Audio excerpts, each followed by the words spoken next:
Well, why can't I hear anyone? I can't hear anyone. Good.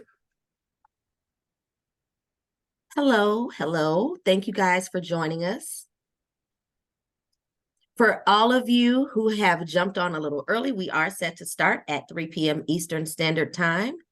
So we will get started in a few minutes. We want to give everyone time to jump on and get comfortable and get your settings together so that you are able to hear and see us. We want to make sure that everyone is able to hear. So if you could, in the chat, go ahead and tell us where you guys are from. Currently, I am in sunny for now, Orlando, Florida.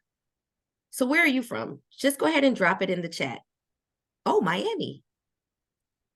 Oh, Kentucky, North Carolina, Iowa, San Antonio, Nashville, lots of Miamis, San Jose. I saw Jacksonville. I love that this group is going to be so diverse. We're from all over the place. Phoenix, Pennsylvania, super cold Colorado. I don't know how you guys do it with the snow. Oklahoma, Northeast Florida. Okay. Another Miami. I think these Miami people are on here just to show us what it's like to be hot. Oh, awesome. Someone says they were inspired to join today because of the topic of discussion and because her assistant dean is one of the moderators.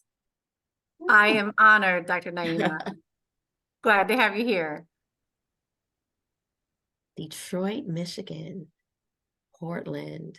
So we are set to start at 3 o'clock Eastern Standard Time. It is now 3 o'clock, but we do want to allow just for a couple of minutes for people to get in and get comfortable, especially if you're all the way from LA, in Massachusetts. So thank you for joining us.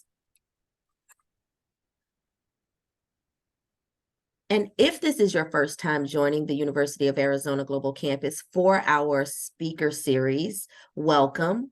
We do this once a month. We love to give you guys intriguing and engaging topics to chew on.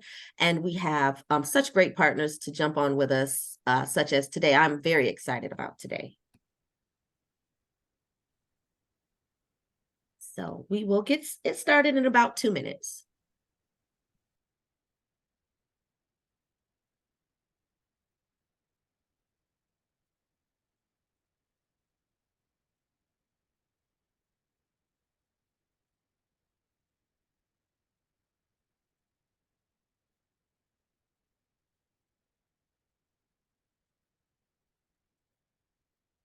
As Ebony said, we'll get started here shortly. Thank you so much for sharing where you're joining us from, introducing yourself in the chat, and sharing what inspired you to join today's session. So keep your comments coming. We see you.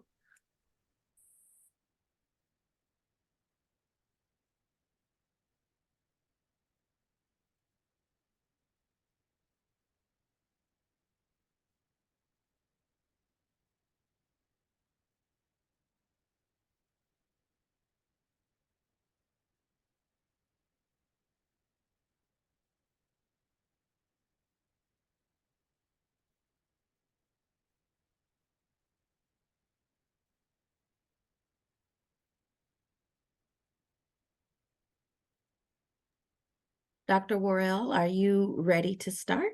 I'm ready to roll. Oh, ready to roll. awesome. 3 o'clock. Well, we are going to get started. We have so many people joining us from everywhere. We have sunny LA and rainy San Diego, and that sounds like California.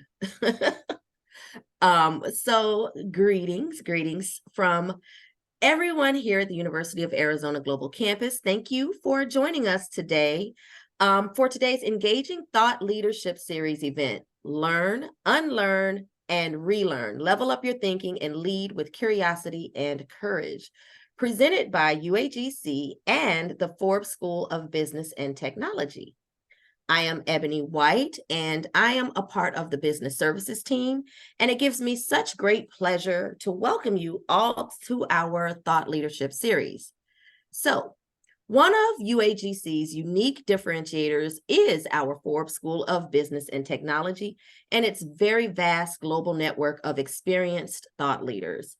We proudly offer events like today's presentation to provide the UAGC community with opportunities to learn, grow, and of course, thrive.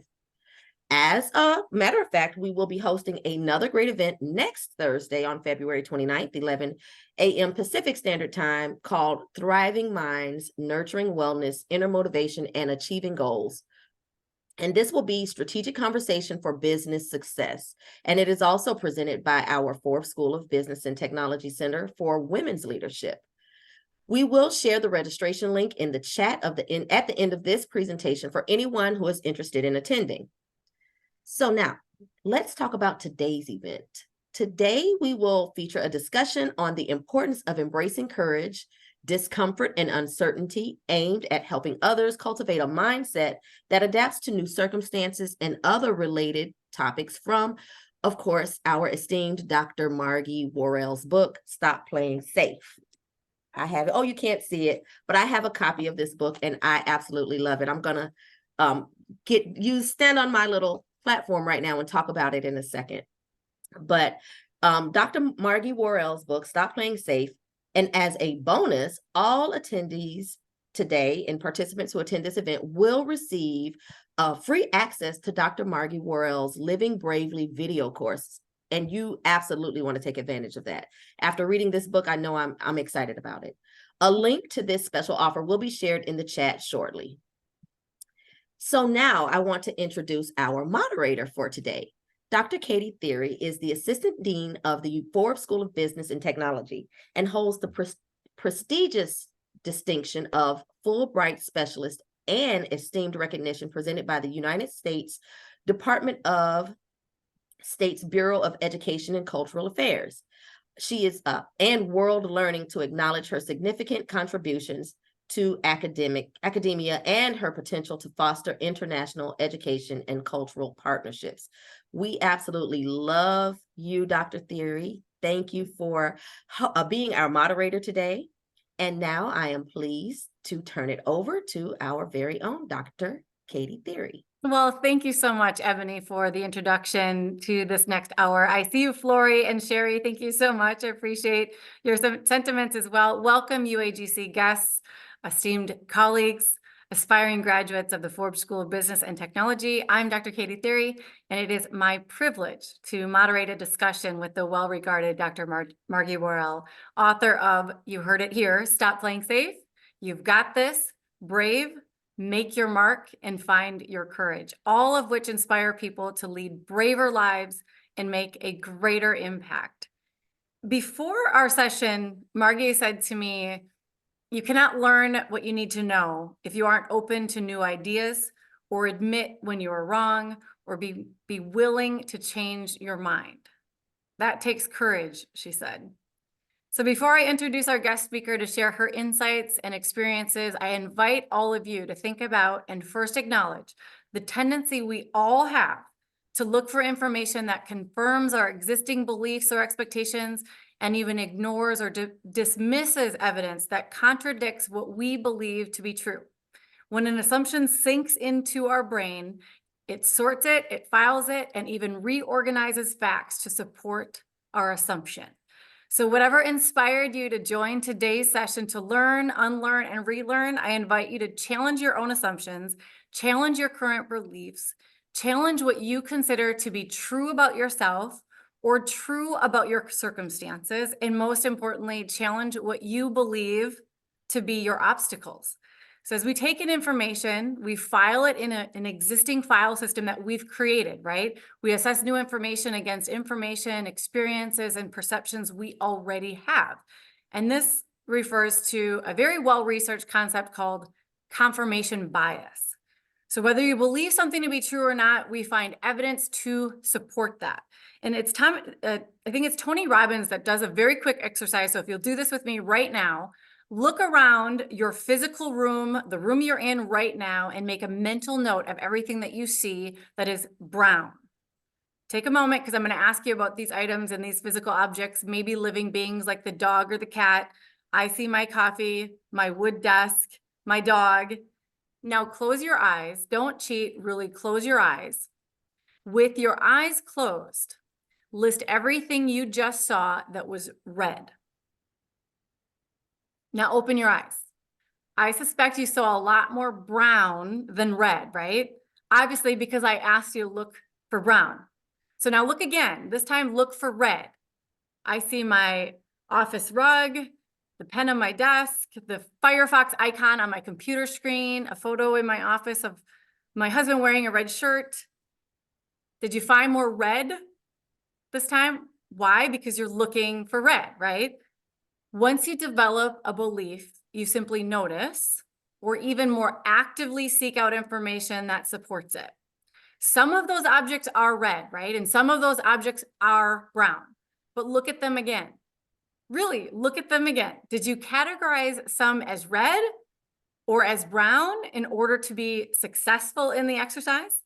Did you see beige or tan and call it brown? Maybe you saw some burgundy and called it red. My office rug is definitely burgundy. There's nothing red about it at all. But this is how confirmation bias works. If you believe in obstacles, you're going to find them. We might even interpret people, interactions, our environment as against us, right? Because where's our focus? On overcoming obstacles, right? What if we spent less time looking for the obstacles? It doesn't mean they're not there, but more time on opportunities. With your eye on obstacles and anything you perceive to be working against you, you miss the opportunities. And it's our human nature to want to be right, even at our own expense. So what are you telling yourself that's not only true because you're looking to prove your own hypothesis? Whether you think something's true or not, you're going to find evidence to support that belief. So as we delve into today's webinar, I encourage you to keep an open mind and be willing to challenge your own assumptions. Together, we're going to explore Dr. Warrell's mind for strategies for unlearning old habits, learning new skills, and leverage her expertise and experience to create needed change and navigate it with confidence. So allow me to formally introduce this incredibly inspiring human being. Dr. Margie Warrell spent her childhood in rural Australia, and her life's adventures have exposed her to facing fear, challenging norms, and building courage. I have the pleasure of learning from Margie in my role with the Business College, as Margie sits on the advisory board of several organizations, including the Forbes School of Business and Technology. Outside of work, Margie loves to explore different cultures and hike in beautiful places. Her adventurous spirit inspired summiting Mount Kilimanjaro with her husband and their 4 teenage children. So she raises courageous people as well. And I do aim to make time for us to hear about the lessons she learned en route to the summit.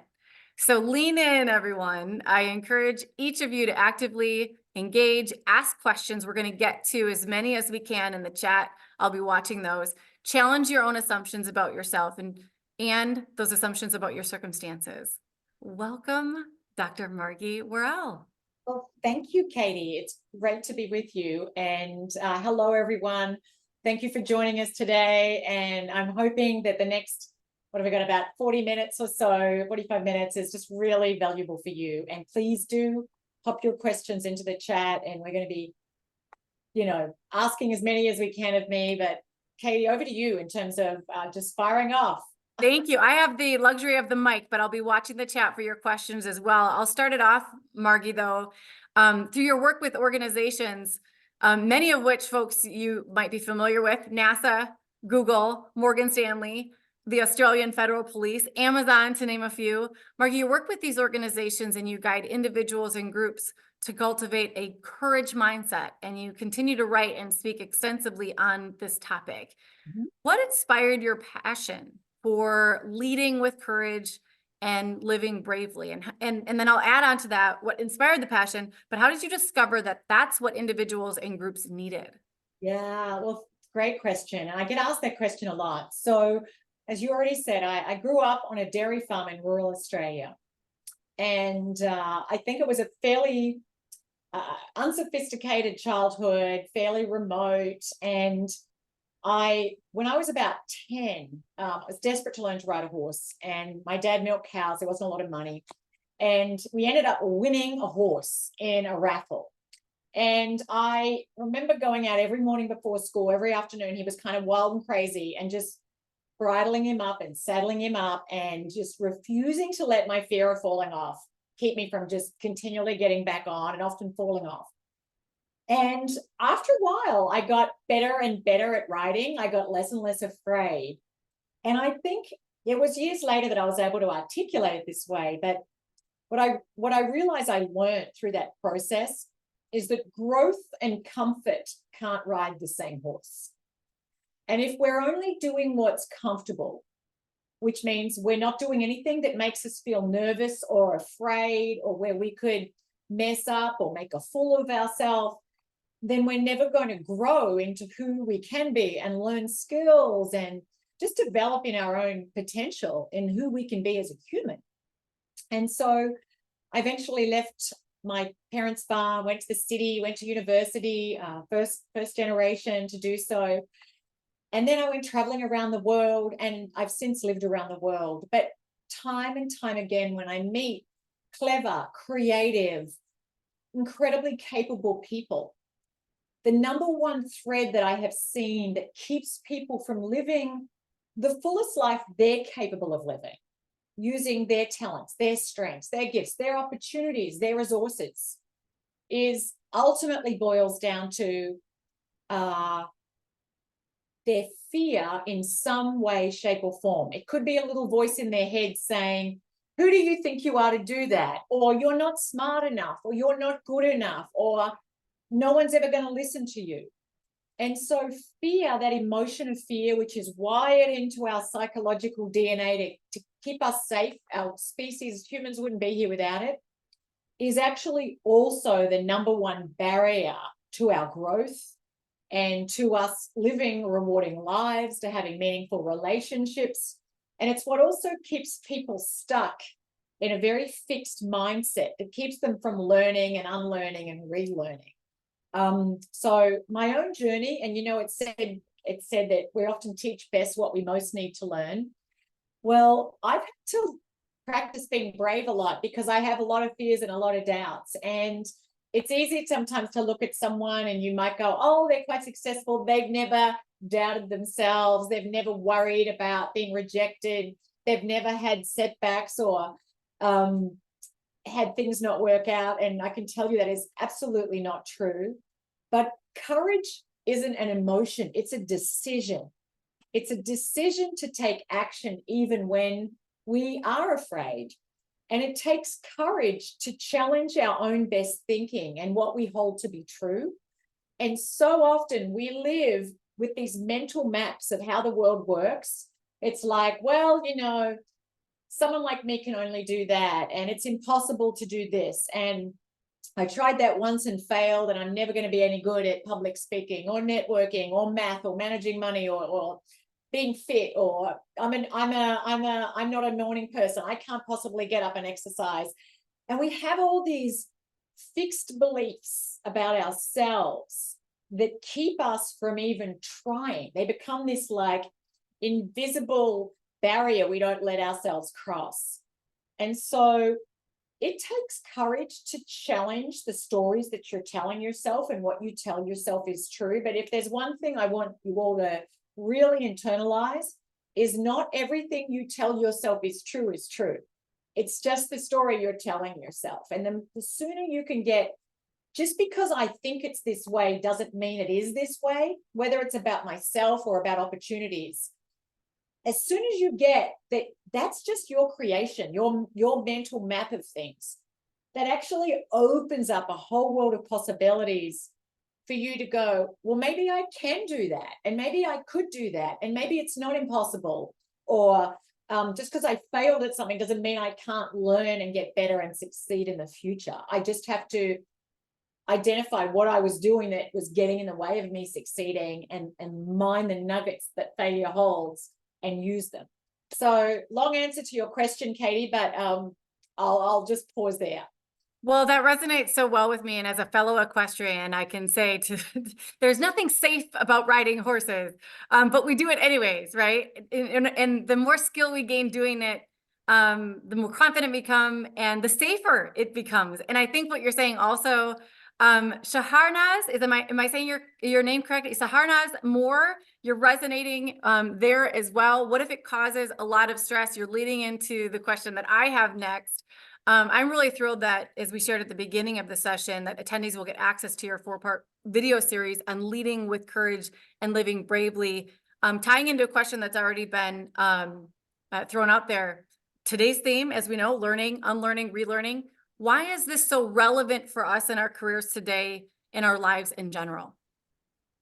Well, if you think about how you view the world and how you see things as a mental map in your head, which is filled with assumptions about how things work. It's filled with rules about what you can do and what you can't do.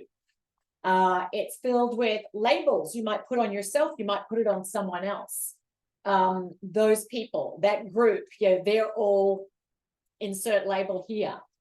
And so all of those beliefs, and I call them stories, I kind of bundle it up, and those stories that we hold to be true, they are often, it's not what you think you might not know about, or where you're like, oh, well, I'm not really sure. I don't know everything about, say, investing in the stock market. That's not the dangerous thing to you. The number one danger to you is what you're absolutely certain about. And I hear people in their language all the time saying, this is how it is. This is how those people are. That's how that party is. This is how this is. And it's very fixed, like it is this way and it can't be any other way. And so our mental maps either expand what's possible for us or they shrink it down. And so if we're so fixed in what we think is true, it actually keeps us taking the actions, because we go, well, what's the point, right? And so what we believe to be true impacts, you think you've got a story about something, you've got a belief about something. They're the software of your life, of leadership and life. They're the software, they're like the operating system that's really driving you. And so they create emotions, and emotions are what drive action, not logic, not rational thinking, but our emotions. If we believe we can or believe we can't, we're right every time, as Abraham Lincoln said. So that's where I just encourage you, if there's any aspect of your work, whether you're a student, in your workplace, if you're in a leadership role, if you're dealing with a boss or a peer, in your family, in your even health and well-being, finances, where you continually find yourself coming up like against the same sort of problem and stressor, then inside that lays a story that you're telling yourself that's not serving you. And when someone just was asking about, well, what if it's really stressful? Well, let me just say this about stress. There is no such thing in the world as stress. There's just people having stressful thoughts. And stressful thoughts create stress physiological symptoms in our body.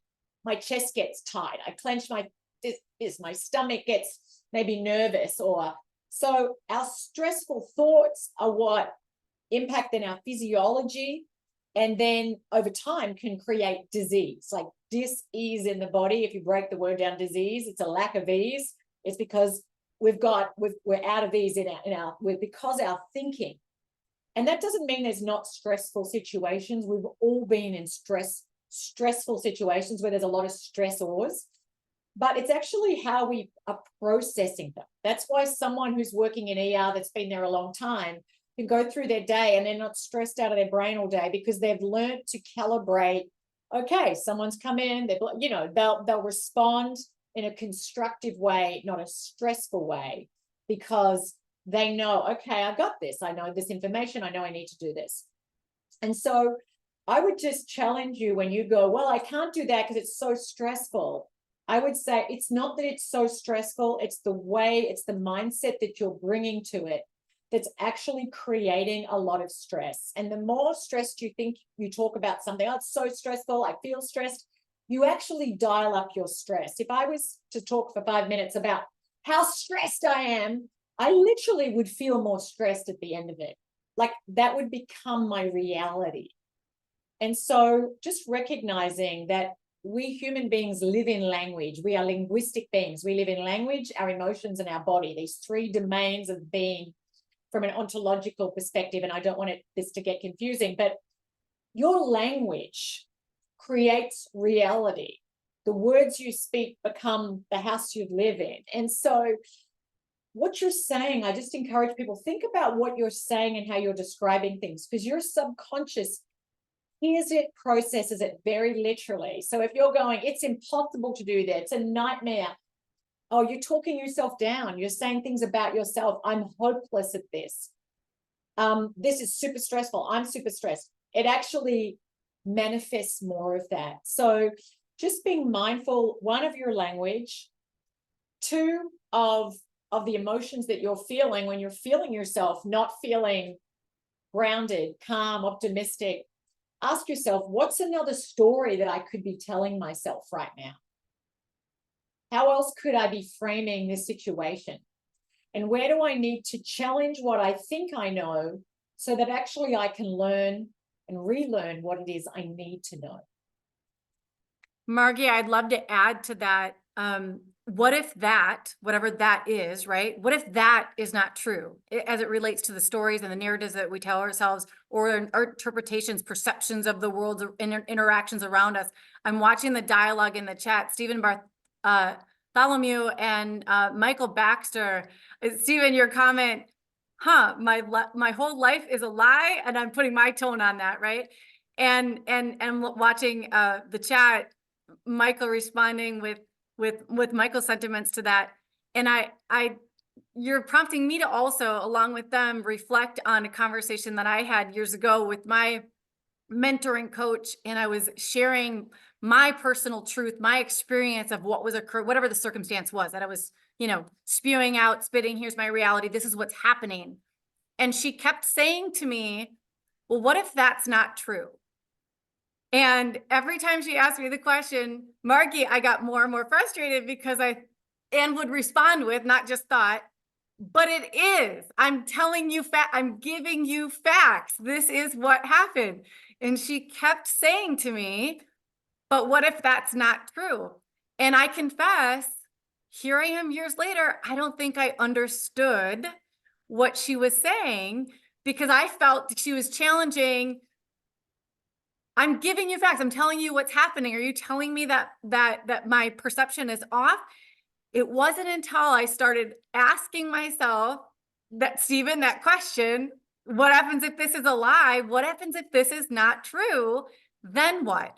That I started seeing things in a different way. So that question was really transformative for me. And this conversation is what's bringing it full circle, because I don't think I understood at the time. I thought maybe I'm not describing the situation well enough for her to understand why I have a legitimate obstacle in front of me. She just doesn't seem to get it. So I'd like to stick in that question. What if that's not true? Yeah. I think with that, it's just so important to separate out facts from our opinion, our understanding, our interpretation, our spin on the facts. So it's not that, for instance, I have a legitimate obstacle. I only have $100 in the bank. Okay, got it. You have $100 in the bank. So it could be, I can't do anything. I only have $100 in the bank. Well, okay. Who says you have $100 in the bank? There's lots of things you can do with it. There's a lot of people who've become very wealthy with only $100 in the bank. So it's like, what's your relationship to the fact? Then that impacts then the actions you take. And I had someone tell me, they said, I'm anxious about everything. It's in my family. It's just like, you should meet my mother. Or I'm hopeless with money. It's just in my family. I'm just doomed never to save. I'm hopeless with saving. And so it becomes that self-fulfilling prophecy. And to your point, yeah, I bet that there was something that presented some level of obstacle, but it is actually in overcoming the obstacles that we grow. If it was easy and there was zero obstacles, you wouldn't be who you are and I wouldn't be who I am. And so I think Albert Einstein said, our problems cannot be solved at the level of thinking at which they were created. And so if you're dealing with a problem, I always like every situation, what's a way to turn this into a win? And I've had a lot of disruption in my family life with moves around the world out of nowhere and suddenly having to set up life in a whole new continent and move children. And it's been difficult and times. And I've just always been like, okay, what's a way for me to turn this into a win? Like, what are the opportunities that I find suddenly living in this country or a state that I wouldn't have thought about? Okay, this is a plot twist in the storybook of my life. I'm going to find an opportunity here. I'm going to meet people. I'm going to learn something. I'm going to grow in new ways. And so what we focus on expands. What we focus on, our attention on expands. And if we're focused on the obstacle, as you talked about in the introduction, if we focus on what we can't do, what's not fair, what should be different, how powerless we are, how bad those people are, it keeps us in a place of being at the mercy, at the effect of our environment. When we shift our focus onto what we can do, what we do know, what resources we do have, what we do want to, like how we turn a problem into a win, it actually, interestingly enough, our brains, it not only shifts our emotional state, but it literally broadens our peripheral vision. And we can be more creative and go, wow, I could do that. I would never even thought about that otherwise. Because when we're focused on what we can't do, it narrows down our view of options. And actually stress really narrows. Our stress response always narrows us to a very narrow band. Whereas when we're open to whole lots of different things and we're looking for like, what's a way to turn this into a win? It literally helps us see things literally that we wouldn't otherwise see. It's taking that I only have $100 in the bank to I have $100 in the bank. Yeah. And I can learn something from that book. You know, like I can go to the library. Right. It's that I'm Monica, well said. Perry, well said. I'm loving the exchanges you're having with one another and your comments there. Yes, you'll have access to the recording. Nick, any other questions that I've missed so far? I want to ask Margie more about, Ebony mentioned your book, Stop Playing Safe, and how, and she shared with me how it resonated really well with her. You focus there on the importance of taking smart risks and being mindful of playing too safe. I want to learn more about how you define smart risks and what prompted you to write this book in particular. Yeah. So life is risky. There is risk in any direction. If I don't leave my house all day because I'm too scared to go outside because there could be air pollution and I might get, you know, mugged by somebody, that puts me at risk of becoming disconnected and never living my life, right? Like there's risk in every direction. And what we often get wrong when it comes to risk, I mean, the very definition in the dictionary of risk, it is the potential loss of something. There's not actually, it's totally one-sided and the bad side of risk. And when we're growing up, it's like, oh, don't take risks, be careful, you know, better the devil you know than the devil you don't. Like there's this, risk has got this negative association that we should like avoid risk. Risk is bad. But actually, risk is multidimensional and not all risks are created equal. So often in our attempts to protect ourselves from what we perceive are potential dangers, potential threats, we actually put ourselves at more risk of losing even more valuable things in the longer term. And it's because we tend to be very short-term focused. Like, what is going to protect me? You know, we're driven for self-preservation to maximize control, certainty, comfort in the short term. And what we're not very good at doing is zooming up 100 miles and zooming up at our life at 100 years of age and going, what is it I put at risk if I don't put my hand up and apply for that job, even though it's bigger than I don't quite know what I'm doing? If I don't go down this path that I really want to go down because I'm not sure, maybe I won't be successful and where I am right now is really safe and secure. If I don't speak up in this meeting, if I don't reach out to that person, And so there is massive opportunity to be unlocked when we reframe risk through a bigger lens and go, nothing worthwhile is achieved with a guarantee of success. You have to take a risk. You have to venture out onto the limb. You have to speak up. You have to put yourself out there where you risk the potential of rejection, of looking bad, of feeling an emotion you don't want to feel. But just think about what would open up for you if you could make peace with every uncomfortable emotion. If instead of going, oh, I don't want to get rejected, you said, wow, rejection is a sign that I'm putting myself out there. I'm at peace with the rejection. Not nailing it when I try something new is a sign that I'm growing and I'm developing. And so often it's our fear of feeling an emotion we don't want to feel. And often it links back to childhood experiences of feeling rejected, excluded, not safe, insecure. And we're like, I don't want to do something that would make me feel the way I felt when I was 7. I have a client and she is a very senior executive. And when she was 7 years old, she had dyslexia, but back in the day, it wasn't diagnosed. And one day she went to the board. She was asked to go to the board and write the letter G.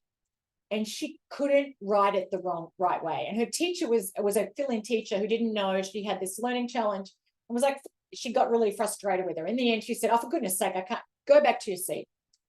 And my client, I'm going to call Susie, said she just felt so humiliated, so stupid, so small. Well, now it's 50 years later. She's worked extremely hard. She's in a very senior position and she has to present to a board. And she said, whenever I get near this board of directors, I get so intimidated and I'm terrified of feeling small and stupid. And she clams right up. And we traced it back all the way back to an experience she had where she just doesn't want to feel stupid. But instead, it keeps her from actually showing up and being authentic and presenting the way that she can present, and having the influence and winning the trust that she needs to win. So I share that with you because often it's our fear that goes back to a childhood experience. It's not what we think we fear, it's what we link to fear that keeps us from putting ourselves out there. And so I know for me, Katie, writing books, my first book, Find Your Courage, came out. I woke up in the middle of the night. And in the middle of my mind's eye, so clear, it was the New York Times. And my picture was the entire front page of the New York Times, with just a massive headline that said, World's Worst Author. And I woke up like, oh my gosh, my fear of making a fool of myself in front of the world, like in my unconscious, came out in this dream. But sometimes our fear and our perception of risk, we blow it out of all proportion. We catastrophize. And so when you think about, for people who are asking about risk and courage, just recognize that often the way we're perceiving the risk is very fear-driven. We magnify the possibility of things going wrong. And our brains are actually 2 times as sensitive to what could go wrong or what we could lose, that is like in that case, my reputation, than on what could be gained. And so we have to be really mindful all the time of where is fear driving up my perception of the risks and actually keeping me small. Yeah. Courage is small and my fear is big. And actually we need to shift it and go, you know what? What's the worst thing that could happen? And usually the worst thing that can happen isn't likely to happen. And actually that's a whole lot of good things that can happen. Well, that Ashley DeLosa, that connects to something you just wrote. Perhaps Margie saw it. Ashley writes, accepting the worst case scenario of the risk has helped me overcome anxiety. That's like your headline, right? Dr. Margie, your headline, if we think about it, really isn't necessarily the worst case scenario because you'd still have been an author. Good for you. How many people can say that? Well, and I would also say this. We should ask ourselves, what's the best thing that could happen? The best thing that could happen. Right. You know, for me in that instance, that book, I self-published it because I was a no-name nobody. And then I got picked up by a publishing house. And then I did a lot of TV and then ended up on the Today Show. And then that opened to that and then opened that. And I look at where I am now. I cannot imagine how I would have enjoyed the success that I have enjoyed, all the way back to me writing that book. And it wasn't that it was a literary masterpiece, but it opened a door that opened another door, that if I was too timid to write it, or I waited until I knew how to write a J.K. Rowling, bazillion bestseller, I would never have written a thing. So I would just say to everybody, when you are doing the thing and you're literally voluntarily facing your fears, that's how you build your courage. When you take action and you voluntarily face what it is you're afraid of, like, you mightn't land the masterpiece, or you mightn't land the bestseller, but you learn and you grow and you meet people and you realize, I actually can do more than I think. And this concept of that our neurons that wire together, fire together, we actually build what's called effect tolerance. We become more comfortable being a bit uncomfortable, and we grow our courage muscles, because it's like a muscle, like going to the gym. The more you practice it, the more you make a decision to move forward, even though your knees are shaking and you're not sure, actually, the more courageous you become over time. It's not a feeling, it's a decision, but it makes the decision to act next time a little bit easier. Margie, there appears to be a good amount of conversation in the chat about the opinions of others and the fears of what others are thinking. Pamela, thank you for your thoughts. Who asked, would love to hear your thoughts on how to manage not letting what we think others are thinking of us impact our day. There's another comment. Who was it? Mark, thank you for your response. Who shares on a similar sentiment. There are so many people whose opinion can impact your life. Your thoughts? Okay, great. So firstly, I just want to say, we are wired to belong. We long to belong. And it is very human to want to be approved of and be belonging as part of a group. We are wired for that. Our survival over thousands of years has depended on us being part of a group. If you were kicked out of the tribe 10,000 years ago, you became, lion fodder. So it is wired into us to want to belong, to want to look good, to want to have people approve of us, say good things about us. And there's an innate fear of disapproval, rejection, exclusion, not people saying things about us that aren't complimentary. So that's just what it is to be human. It is part of the human condition. So don't feel like you're bad if you're like, oh, I care what people think. You know what? People who say, I don't care what anyone thinks, I would say, you're either a narcissist or, like, it's okay to care what people think. How do you have a relationship if you don't care what people think? But this is the distinction. When we let our desire to be liked and approved of matter more than approving of ourselves, when we care more about what others think than what we really think, and their approval becomes more important than our truth, we betray ourselves. And so often when we talk about everybody is actually about 5 people that we really don't want to say something bad about us. It's not actually a million people. It's not everybody in the world. It's actually like, oh, not my friend from, high school, or not my, first boyfriend that I broke up with that I always wanted, like whatever it is. It's specific. It's our mother or our sister. And so just being mindful that who is your everybody, and being then very conscious of how much power am I giving to everybody. Because when I let what other people think sit in the driver's seat, okay, I'm going to wear this today or not wear it. I'm going to apply for this or not. I'm going to put myself out there or not. When we let what we think they might think, because you don't even know what they think. I mean, sometimes you do because they'll tell you, but sometimes it's just what we think they think. And most people— That's exactly what, Pamela, you said, right? That was a key word, what you think they think to begin with. And most of them are spending most of their time thinking about what other people think.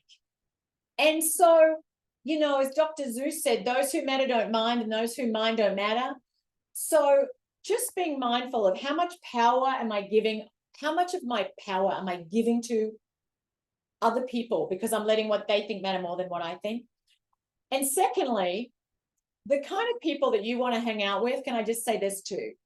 If the people you're hanging out with in your social set aren't people who celebrate you, who champion you, who go, yeah, you can do it, then I encourage you to think about expanding, diversifying to people who do, because it's hard to outgrow. I mean, you can outgrow them, but if you're hanging out with people and you're the biggest thinker, the most ambitious, the only person who's up for learning and growing and trying, then it's going to be really hard. You're like stuck in a plant, stuck in a pot. You need a bigger pot. And so I think it's so important to be very intentional about who you're spending time with. Are they people who bring out your best and help you grow? Are they people who you can disagree with and that is okay? Like you can have a constructive debate about something and they're not going to wipe you out because you have a thought and a belief that's different, when you can have literally a respectful conversation. And I think we need to role model that for others. Like, are you someone that others want to hang out with too? Do you make other people bigger? And I think when it's coming back to this concept of learn, unlearn, and relearn, it is wonderful to have people in your life who don't just buy into your story of what you can't do, and who actually say exactly, Katie, what was said to you, like, how do you know it's true? What if it's not true? I don't know about that. Is that just a story you're telling yourself? I got to tell you, I love it when I've shared stuff with people. I was like, I years ago, I had 3 kids and I wanted to have a 4th, but I was like, how do I have 4 children and pursue a career? I'm in a country with no family. And I had this girlfriend of mine who said, oh, yeah, women who have 4 kids and have careers. And I didn't know any. I literally just didn't know anyone. I had 0 role models. So I didn't think it could be done because I didn't know anyone who'd done it. And she said, yeah, I know this woman who runs the Ford dealership up on Highway 35. She's got 5 kids and she runs that whole thing. And I was like, and I literally was like, tell me about her. Like, I just wanted to hear of other people who were doing what I didn't think could be done. And so I think just for all of you, is just you be someone who challenges the thinking of others and invite other people to challenge your best thinking. Your best thinking got you here, not a bad place. But for you to keep elevating, you've got to keep challenging your best thinking, keep upgrading those mental maps, and never think that you're done and never think that you know it all, because curiosity, continually living in the questions, because too many of us live with answers to questions we've never asked. This is just how it is.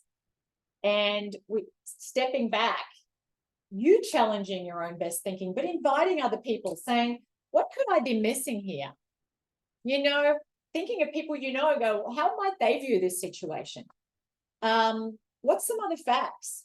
There's a wonderful story out of NASA years ago. They wanted to cut the weight of the fuselage by I think it was 800 pounds. And all of the brightest senior engineers were looking at different materials and which is ways of doing it. And there was this young guy who was first year out engineer, and he had an idea, and they're like, oh, they dismissed his idea. But finally, after going around in circles, they just couldn't, I think it was 2,000 pounds, but they got it down. They couldn't figure out how to get rid of the last 800 pounds. And he goes, well, what if you just didn't paint it? And literally the weight of the paint was about 800 pounds. And he was more junior, less credentialed, less experienced, but he bought a totally different lens because he didn't think he knew it all. And so often, particularly as we get a little older, we tend to think we know it all because, I've been around the block a few times. I think we have to be even more deliberate to go out and find people, younger people with different perspectives, and go, how do you see this? And listen with an ear to being wrong. Kim, I'm excited for you. You shared that this is perfectly timed for you because you're looking at starting a new business. Good for you. Perry observes that seems too many people are missing a positive influence. And what an excellent point. And I think that really ties into what Margie's saying about the interpretation of our interpretations of others, but then also finding that circle, finding the right circle. But then also what I took away from some of the things that you were saying here, Margie, is not to fear as much as we perhaps do those that might be our naysayers, right? That give us some good perspective. The coach that I was telling you, that what if that's not true, which made me question my reality, right? Thank you for, I'm watching our time. Thank you for your comments, everyone. Margie, go ahead. I want to just make a distinction between a naysayer and someone who challenges you. That a naysayer is someone who keeps you smaller than you can be. Someone who's challenging is actually challenging you to expand how you're thinking to make you bigger. And a good friend will challenge you, not to keep you small, but to go, to make you bigger. And I think often when we're growing, sometimes there's people around us who can be threatened by our willingness to venture out of our comfort zone, to be bolder. And that can trigger a lot in them, their own insecurity. Like you're reflecting back what they're not doing. And so sometimes they can be quite negative and cynical. And I often think you've got to protect. Sometimes there's people that I know, for me, I wouldn't, if I'm with my first book, for instance, I was a couple of people like, I'm not sharing with those people because this is so fragile for me and my own belief is so fragile. I don't want them to smash it because it's too fragile right now. I need to grow this into a little tree before I share with those people. And maybe sometimes they're family members. Sometimes those people who are, they may love you, but they don't want you to fail. They don't want you to try something because they don't want you to feel failure. So they're trying to protect you from failure. Sometimes it's from a place of envy, but just being mindful, don't let other people's fears become your own. Margie, I know I'm watching the clock and there's a lot of great questions and commentary, and I know we won't have time for all of them, but as we draw near the end of our time slot, I posted in the chat the quote, don't be afraid to give up the good to go for the great. And I want to, in our final minutes here, I want to kind of pick your brain about this. Sometimes when something really is not working in life, it's a perfect opportunity for us to, what's to lose, right? It's the perfect opportunity to make that change. When something's really not working, whether it's a relationship or what have you, right? But what happens if things are okay, right? What happened? But we deserve better. There's a tyranny in just okay, in fine. How are things? Fine. They're not bad enough I'm going to do anything, but I'm not loving it. And we end up living in what I call the land of the languishing. Adam Grant described it as the middle child between flourishing and depression. But we're not miserable, but we're not happy. We don't wake up in the morning and go, oh, I feel blessed to be alive and I'm excited for my day and what I'm working toward. So we know as humans, we flourish and thrive the most, not because we succeeded our goals, but by working hard toward meaningful goals, aspirations. It's actually the act of the hard work, rolling up our sleeves, having to put ourselves out there, having to persist through difficulties, having to figure out how to get around the obstacle. It's actually not what we achieve, it's who we become. It's how we grow. And so to someone who's in it's fine. I've met numerous people over the years who live lives of immaculate mediocrity. They look beautiful, their homes are perfect, everything is beautiful, but they're not doing anything that could risk it not being beautiful. And I actually think it's the biggest risk of all, is getting to the end and going, oh, my whole life was just looking, it all looked good, but I led a half-lived life. Carl Jung said that actually the most damaging thing to a child is a parent who hasn't fully lived their life, is the unlived life of a parent. As a parent myself, I don't nail everything, but my kids can never go, well, mom just kind of, stayed at home and played it all safe. So to someone who is comfortable, I would say comfort doesn't stay comfortable forever. And the more time you spend in your comfort zone, the smaller it gets. And I see this with people who haven't left it much in 25 years. and they've turned 50 and they're terrified of going anywhere new. Oh, I couldn't go traveling on my own. I couldn't do this. Oh, I can't do that. Oh, I couldn't go to that event on my own. I need to walk in with someone. And because they haven't been, their muscles are just there. They haven't been building them. So you can't be brave in 5 minutes if you haven't been brave for 30 years. And it's why I think it behooves. That's a really big word. I don't really think it's a good one. I mean, it's why I just somehow feeling like the word behooves each of us to continually be out there on the edge of our comfort zone.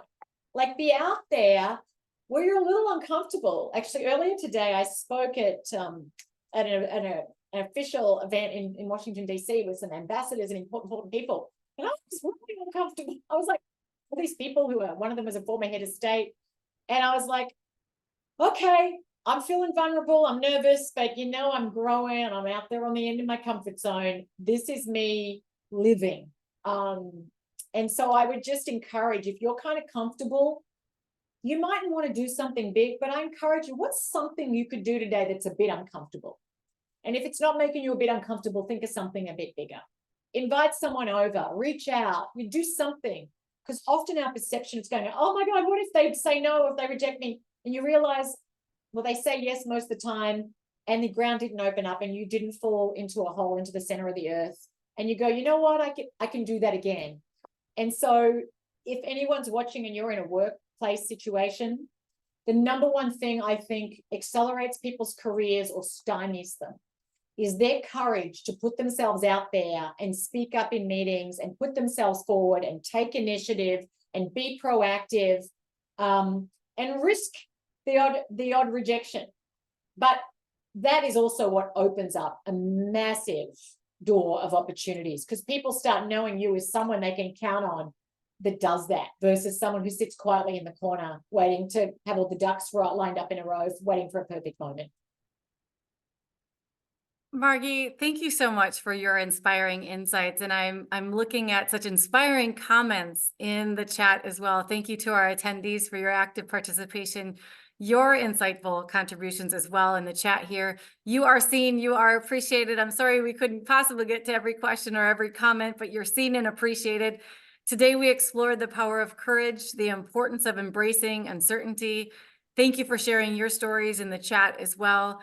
We explored the potential of taking risks in pursuit of our goals, and I hope that all of you leave this session feeling empowered with a new idea and equipped with a new mindset to navigate something new with confidence and pursue your bravest goals. On behalf of UAGC and the Forbes School of Business and Technology, I extend a heartfelt thank you to all of you. Margie, thank you for sharing this space and this hour with us by joining us today. I'll turn now the mic over to Ebony to close us out and with information about how to be in touch with Dr. Margie Warrell and access her video series, as well as information about additional events. Until we meet again, everyone, stay courageous, dream big, take bold steps. Thank you so much. Well, thank you so much. This has been amazing. Based on the comments that you all have put in the chat, I know that you all enjoyed it. I just want to take a second just to remind everyone of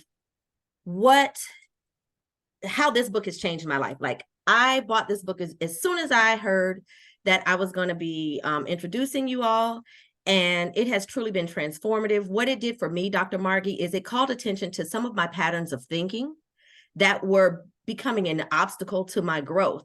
And it also made me become a little bit more cognizant of my thoughts and intentional about my words and those thoughts. And it's propelled me just in such a quick time to endeavor to do some new things. So I do thank you.